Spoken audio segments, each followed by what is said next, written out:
Good morning, and how are you, faithful? Captain Niner coming to you with your Captain and Coffee report for February 8th, 2025.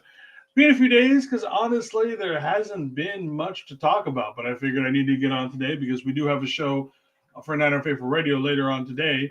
But yeah, like I said, I told you guys I'm not going to, just make shows just to make shows if it's the same thing every day. So I just haven't made a show since what, Friday? But it's Tuesday, and there's a couple. Well, there's one thing I want to talk about, and then we'll talk about our show tonight. So let's just go ahead and get into it. The one thing that I keep hearing about this one over and over and over again is about BA having a chance to play Week One, and I've been taking you know, a little bit of a beating because people have said that that I've said that we should trade BA. It's not that I think we should trade BA. It's the fact of without knowing exactly how BA was going to be, is he going to come back, week one? He's going to come back week 11, week 16. Without knowing that and not knowing how he's going to be once he gets back, what I have said is that what's best for the 49ers in 2025 may not also be what's best for Brandon Ayuk. Now, 2026 is a different season. Like if you told me he was going to take this whole offseason, this next season to recover, and he comes back at 100% in 2026, I think it's a no-brainer. We just stash him on IR, and we start this over again next season. But obviously, he's going to be playing this year.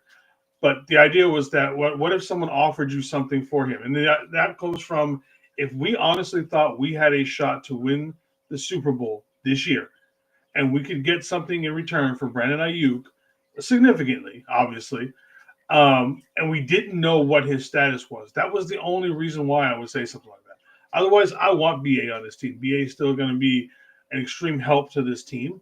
I do think it's a little bit of a debate over who'd be him at full strength or Juwan Jennings continuing his ascension. Who would be the number one receiver? I would assume it would go to BA because he's proven to be it, but that doesn't mean that Juwan Jennings just keeps getting better and better and better, could overtake that role. So it's looking like a good possibility that BA could be back and ready to go week one, which, like I've said before, if that is true, I completely rescind my idea for trading him. Again, it was only if we did not know his status for this year and how things were going to go in general. And that's pretty much all I got for today. Like I said, there's not much going on. We'll do this one. Make sure to please use the link in the description to get your 10% off of your order of goat fuel by Jerry Rice. Saves you some money, puts some money in my hand, makes everybody happy. Otherwise, you will see me later on this evening as me and TJ will be live over on all the Niner Faithful Radios channels, and we talk about running backs. I've got two in particular that I really like out of this draft, and I'll tell you right now, neither of them are Cam Scatterboo, which I don't think is a fit for this team personally. But otherwise, we'll talk to you guys later. Go kick Tuesday's ass. Pop it tight. I love